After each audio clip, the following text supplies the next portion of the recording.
Ju falenderojmë që keni ardhur sot. Ka i kuptim plot për shumë shqiptarë, Mary, Edith, që shkruajti kaq shumë dhe bëri kaq shumë për shqiptarët. Zonja dhe zotëri, të nderuar miq, mirëmbrëma, mirë se keni ardhur në këtë mbrëmje përkujtimore. Është fakt i njohur se të huajve që vizitojnë Shqipërinë, qoftë dhe një ditë të vetme, u ndodh diçka që nuk u ndodh në asnjë vend tjetër. Nuk e harrojnë më kurrë. Shqipëria u mbetet në mendje gjithmonë, I shoqëron ata gjatë gjithë jetës së tyre. Ladies and gentlemen, dear friends, thank you and welcome to this commemorative evening. It is a well-known fact that when the foreigners who visit Albania, even for one single day, run across something that does not happen to them in any other place, they never forget it, and Albania remains engraved forever in their memories, accompanying them throughout all their lives. Të shumtëve kjo ndodh për shkak të bukurive natyrore, manitse, pra nga egzotizmi. Natyrisht që ka dhe të tjerë më të ndjeshëm, më të thellë, të cilët në Shqipëri nuk I tërheq vetëm egzotizmi natyror, por dhe njerëzit, shoqëria, historia e Shqipërisë, por sigurisht këta janë më të rrallë. This happens to too many of them due to the breathtaking natural beauties, hence from exotism. Of course, there are many others more sensitive and deeper thinking that are not attracted solely by the natural exotism in Albania, but also by the people, society, and history of our country, but the later ones are very few. Në fillim të shekullit të kaluar, Shqipëria ishte shumë e panjohur, aq sa I dukej sikur koha kishte ndalur për të. Erdhi dikush që nuk ishte ushtarak, eksplorues, studiues, por më tepër nuk ishte një burr, madje ishte një femër, ishte një grua. During the beginning of the last century, at a time when Albania was so unknown that it seemed as if time had stopped for it, someone set foot on this soil, someone who was not an explorer, neither a military personnel, nor a researcher, and it was not even a man. She was a female, a woman. Kjo grua ishte anglezja e jashtëzakonshme Edith Durhamit, ajo së cilës jemi mbledhur sot që ta kujtojmë 70 vjetorin e ndarjes së saj nga kjo jetë. She was the extraordinary English woman called Edith Durhamit, whom we are gathered here tonight to remember and pay tribute with a special respect and affection on the 70th anniversary of her passing away. Në Shqipëri ka një dukuri tepër interesante. Femrat shqiptare, edhe pse më të buta, më të dhëmshme, në përgjithësi më të dobta se burrat, në momentet më kritike, gjatë fatkeqësive më të rënda, femrat bëhen befas, trime dhe më të forta se burrat. Dhe gjatë këtij këmbimi rolesh nuk epen, por vazhdojnë, nuk lështohen, por qëndrojnë, dhe janë ato që në këto raste ngushëllojnë, paksojnë dhimbjet, japin zgjidhjet më interesante dhe më inteligjente, duke vendosur kështu ekuilibrat. There's a very interesting phenomenon in Albania. The Albanian women, although more sensitive, softer, more caring, and in general more fragile than the men, during critical moments and grave misfortune suddenly become brave and stronger than men, and at this roles exchange they do not give in, but they keep on going. They do not get downhearted, but stand up, and in these cases they are the ones who comfort, who lessen the grief, and provide the most intelligent and smart solutions by finally reestablishing the balances. Bukurit natyrore, zakonet e çdo krahine, mikpritjen legjendare, besën, kanunin, marrëdhëniet shoqërore deri në intësirat apo të pabesueshme, Edith Durhamit jo vetëm I shijoi, por dhe I dëshmoi në disa libra, më saktë, më bukur se gjithkusht tjetër. Edith Durhamit not only enjoyed and became familiar with the natural beauties, the traditions and habits of every district, the legendary hospitality, the word of honor, the canon, the social relations, all the way to the incredible peculiarities, but she also wrote books displaying and depicting them, or to be more precise, describing them more correctly, more clearly, and more magnificent than anyone else. Edith Durhamit nuk e shëtiti Shqipërinë dhe Kosovën me makinë, tren apo autobus, por kryqe tërthor, pëllëm për pëllëm, më këmbë, me entuziazëm dhe egzaltim të pashtershëm, pa u lodhur dhe pa u ankuar kurrë. Kjo është arsyeja që librat e saj lexohen ende sot dhe do të lexohen gjithmonë. Zorse mund të gjendet një dytë dhe ndër shqiptar që të ketë dashur Shqipërinë sa mbretëresha e malësorëve e Edith Durhamit. Edith Durhamit did not travel around Albania and Kosovo by car, train, or bus, but she set foot all over them, on every square inch, with inexhaustible enthusiasm and exaltation. tirelessly and never complaining about it. This is the reason why her books are still read today and will be always read with a great deal of delight. It is hard to second her, even among the Albanians, to have loved and been more affectionate about Albania than Edith Durham, the Highlanders Queen. Edith Durham s'la rast pa bërë diçka të mirë për të mirën e Shqipërisë dhe shqiptarëve. Studiuese, udhëpërshkruese, bamirëse, eksploratore, etnologe, lobiste në qarqet qeveritare dhe diplomatike më të larta angleze dhe europiane të kohës, deri dhe korespondente lufte, mes njëmi vështirësisë dhe pengesash, Edith Durham ndikoi ndoshta më tepër se çdo i huaj tjetër për njohjen e shtetit shqiptar dhe në përgjithësi Shqipërisë. Edith Durham did not miss a chance and opportunity to do something good for Albania and the Albanians. A researcher, pathfinder and scriber, philanthropic, humanist, an explorer, and acknowledged lobbying to the highest-ranking British and European government and diplomatic circles of that time. She even served as a war correspondent, running into 1,000 difficulties and obstacles. Edith Durham influenced perhaps more than any other foreigner the recognition of the Albanian state and of Albania overall. Po afroi të 40-tave ishte sëmur. Mjeku e këshilloi të shkonte në një vend me klimë të shëndetshme. Durham u nis në Ballkanin Jugperëndimor pa ndonjë adresim të paracaktuar, me intuit. She was reaching her 40s and she was sick. The doctor advised her to go and rest in a place blessed with a healthy climate. Durham set on a journey to the Southwest Balkans without any predestination in mind, just following her intuition. Sot, në këtë përkujtim, Edith Durhamin mund ta quajmë me gojën plot, jo vetëm një angleze heroike, por dhe një shqiptare të pamposhtur, e cila pasi na zbuloi dhe dëshmoi na deshi aq shumë sa sakrifikoi veten dhe ndër ne la shpirtin e saj. At this commemoration tonight, we can rightly and justifiably call Edith Durham not only a heroic English woman, but also an unconquerable Albanian, who after discovering and testifying on our behalf, loved us so dearly to the point of self-sacrifice and left behind amidst us her soul. Ju falenderoj shumë, ambasador. Thank you very much.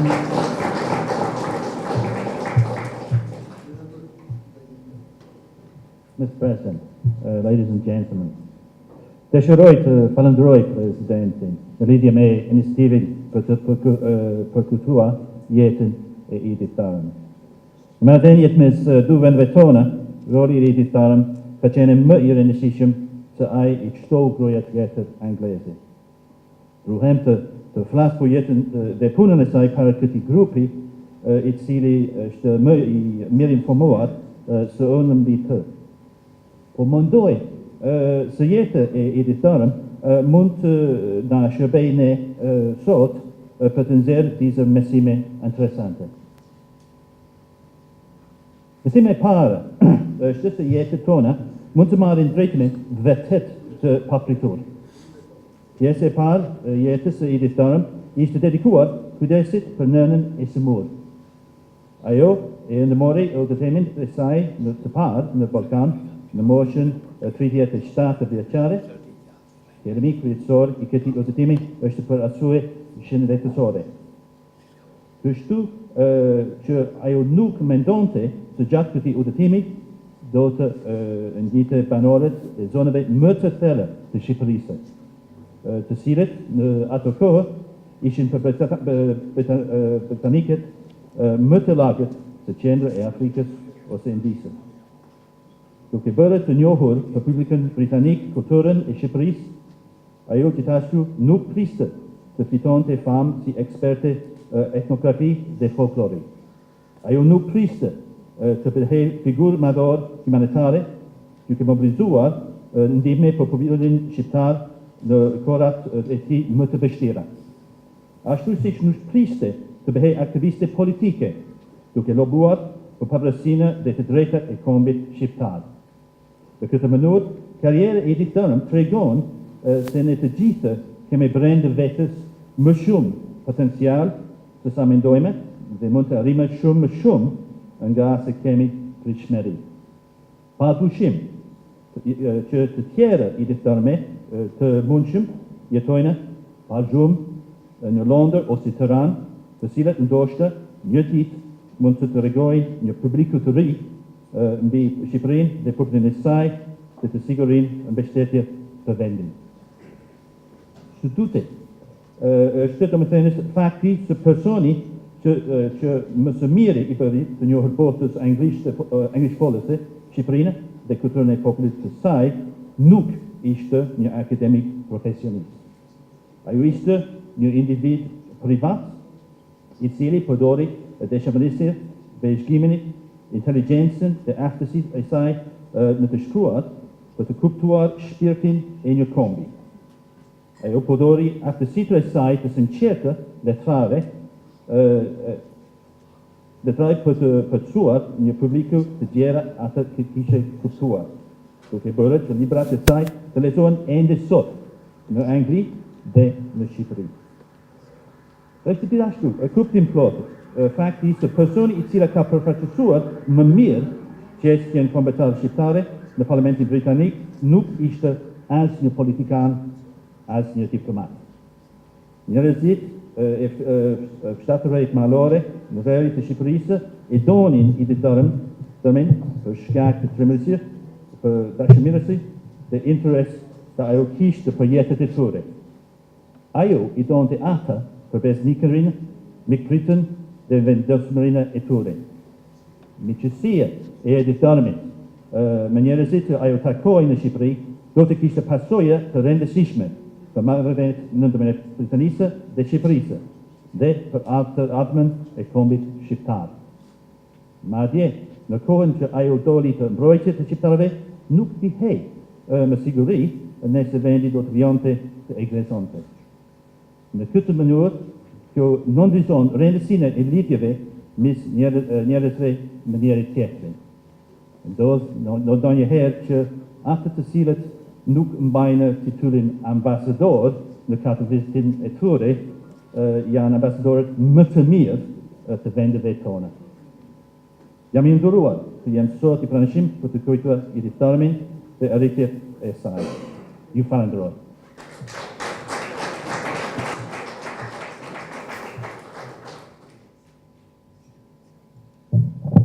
Nderuar i Zoti President, nderuar Zonja e Parë, nderuar Zoti Ambasador i Mbretërisë Bashkuar, të nderuar pranishëm, më lejoni të drejtoj disa fjalë të titulluara Omazh për Edith Durhamit. E nderuar grua që e zbulove Ballkanin si një breng. U mbushën 70 vite që ju nuk jetoni më. Mund të ndodhi që diku dhe nga disa të mbuloheni me heshtje. Ne shqiptarët ju kujtojmë. U rikthehemi atyre udhëtimeve që gjurmuan historinë, tragjedit, keqkuptimet dhe marrëzitë e maleve të egra, kontributet e atyre racave dhe popujve që quhen Ballkanës. Po si do të mund të shkodohet brenga e Ballkanit në ditët tona, duke i quajtur atë thjesht e kaluara ballkanike? Ky do të ishte gabim i rëndë. Vështrimi i brengës si një motiv, nga ku duhet të nisemi për të parë në nënshtresat kulturore dhe antropologjike të jehonave historike të tyre, do ta ndihmonte në ditët tona të gjykojmë më drejt për Ballkanin. Honorable Mr. President, Honorable First Lady, distinguished Mr. Ambassador, dear guests, please allow me to say just a few words and pay tribute to Edith Durhamit. Honorable lady who discovered the Balkans as a burden. Already 70 years have gone by since you passed away. It could be that somewhere and by some people you're left in silence, but we Albanians remember you. We return to those travels and trace history, tragedy, misunderstanding and madness of the wild mountains, the contribution of those races and peoples called the Balkans. But how can the burden of the Balkans be decoded nowadays?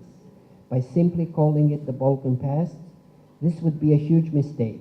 Viewing the burden as a motive from which we should start to see the cultural and anthropopsychic sublayers of their historical resonance would help us today to better judge the Balkans. Si shkruanit ju Edith Durhamit për popujt e Ballkanit? Asnjë nga popujt e Ballkanit nuk është aqësi sa i kanë paraqitur. Megjithatë, ata kanë cilësira të mira, të cilat presin vetëm rastin për të zhvilluar dhe fajet Në më të shumtat e rasteve vinë nga papjekuria e madhe e tyre. Gjakderdhjet që secili prej tyre shkakton në çdo rast janë pasoja me prejardhje të zakoneve mesjetare që dikur ishin të përgjithshme në të gjithë Europën. Like you wrote, Edith Durhamit, about the people of the Balkans. None of the Balkan peoples are as bad as they are depicted and presented. However, they have good qualities, which wait only the good opportunities to be developed, and their faults in most cases derive from their great immaturity. The bloodsheds caused by each of them in any case are consequences that originate from their medieval customs that were once common throughout Europe. Brenda brengës së Ballkanasve, vizatimi i tipareve të shqiptarëve është ndërtuar me shumë kujdes prej ush, duke u arsyetuar mbi dy boshte, rajonin dhe perandoritë që ushtrin mbi gadishull nga njëra anë dhe rreziku i zhdukjes së shqiptarëve në anën tjetër. Ju, Edith Durhamit, ishit në një mendje me shumicën e studiusëve serioz se konvertimi në fenë islame i shqiptarëve ishte bërë jo për motive religjioze, por se për përfitime në kushtet e krijuara, ku bënin pjesë mbajtja e armës, karriera ushtarake politike dhe ruajtja e shtimi i pronës. Një sjellje utilitare kjo, e cila në krye të herës nuk mund të kuptojë se deri ku do ta kishte reperkusionin gjithkohor historik. Askush nuk mund të anticiponte se sundimi turk do të zgjaste 500 vjet, pothuaj 20 breza antropologjik, dhe ndryshimi do të ishte i thellë. Ai do të kapte religionin, kulturën, civilizimin, duke krijuar një tip antropologjik me një bashkëjetesë kompromisi mes civilizimeve në themel të qenies së tij. Kush do ta mendonte aso kohë që mozaiku fetar që u krijua, pavarësisht nga raportet statistikore në shifra, sot në kohët moderne do të konsiderohej si shembull bashkëjetese. Ashtu si ka dhe gjykimet pa peshuara kur identiteti i vendit tonë kërkohet të nxirret nga shumica e besimit islam në Shqipëri, duke harruar se njeriu në raport me fenë është besimtar dhe në raport me ligjin dhe shtetin është qytetar sekular, sako që Shqipëria është një shtet laik së paku që nga 28 nëntori i 1912-s. Inside the burden of the Balkans, the drawing of Albanian traits is carefully done by you, reasoning based on two axes, the region and the division that lay over the peninsula at one side and the danger of extinction of the Albanians on the other side. You, Edith Durhamit, shared the same view with most serious scholars that the conversion of the Albanians to Islam was not done for religious reasons and purposes, but to benefit given the conditions created, which included keeping a gun, political and military careers, and increased. Por nuk është bërë ndonjë përpjekje rëndësishme me të cilën gjua të vijej në shtyp deri në vitin 1879. Në këtë kohë u ndërtua arbitrarisht një alfabet bastard i përbërë me shkronja greke, latine dhe cirilike. Janë bërë shumë përpjekje për të përdorur gërma latine, sidomos alfabeti shumë praktik i përgatitur me shumë kujdes nga jesia e tij Preng Doçi, abati i Mirditës, i cili ka zgjidhur shumicën e vështirësive dhe që po përhapet me shpejtësi. Gjua, tha Durami, është një pjesë e çështjes kombëtare. Here is what Edith Durhamit wrote. There is a tradition of an ancient Albanian alphabet in Elbasan and Shkodra, but there has not been any significant effort through which language was put into print until 1879. At that time, a sort of a made-up and bastard alphabet composed of Greek, Latin, and Cyrillic letters was put together. There have been many attempts to use Latin letters like the very practical alphabet, especially and carefully prepared by His Eminence Preng Doçi, the abbot of Mirdita, who has overcome many difficulties and is now spreading rapidly. Language is part of the national question, concludes her account Lady Durhamit. Nga pena e ngjyar në fakte dhe realitetet përjetuara prej Edith Durhamit, ka ndalë vlerësime të ndjera për shqiptarët. Është rasti të kujtojmë me veneracion ato që ka ajo shkruan. Të gjithë shoqëruesit e mi kanë qenë shqiptarë. Për durimin, urtësinë dhe qëndrueshmërinë e tyre nuk kanë fjalë më të lartë lavdërimi për ta. Ata nuk janë shtaz ashtu siç kanë përshkruar disa. Të them të drejtën, ata janë shumë të mençur, megjithse janë të egër, por që janë të egër kanë qenë të detyruar, sepse kështu e kanë ruajtur lirinë.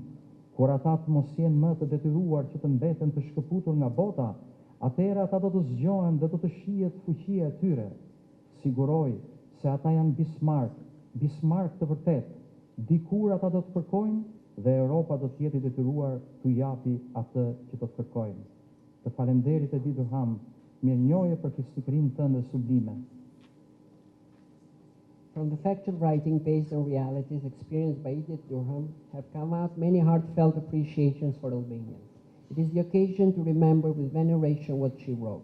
All my companions are Albanians. I have the highest appreciation for their patience, wisdom, and consistency. They are not animals, neither beasts, as some describe them. To tell the truth, they are very wise, even though they are fierce. They are fierce because that is how they protected their freedom. When they are no longer forced to remain detached from the world, then they will wake up and we will truly see their power. I guarantee that they are Bismarck, real and true Bismarcks. One day they will demand that Europe will be obliged to give them what they want. Thank you, Edith Durham. We express our gratitude for your sublime ability. Looks like from even today, after 70 years since you left this world, you say, I had believed in Albanians. Duket sikur nga eteri, edhe sonte në këtë mbrëmje, pas 70 vitesh që kurse ju ikën nga kjo botë, thoni, unë kisha besuar tek shqiptarët. Ata e meritonin fatin e europian që po ndërtojnë me kaq vrull sot. Ju shqiptarët që më dhat bukë dhe shtroje, konak dhe bes nuk më zhgënjyet. A I dhënë dhe ata njerëz të befasojnë. Egzotizmi I tyre gati natyror, te I kalon herë modernitetin sipërfaqësor. Atje ajri I maleve është tjetër ajër. Gjua ka një muzikë ndryshe. Fjala mirë se erdhe del drejt nga shpirti I atyre njerëzve. Europa pa Shqipërinë dhe shqiptarët do të ishte e paplotësuar në identitetin e saj, të historisë së lashtë dhe asaj moderne. Edith Durhamit, ju jeni pjesë e vyer e konstitucionit tonë shpirtëror dhe historik. Faleminderit.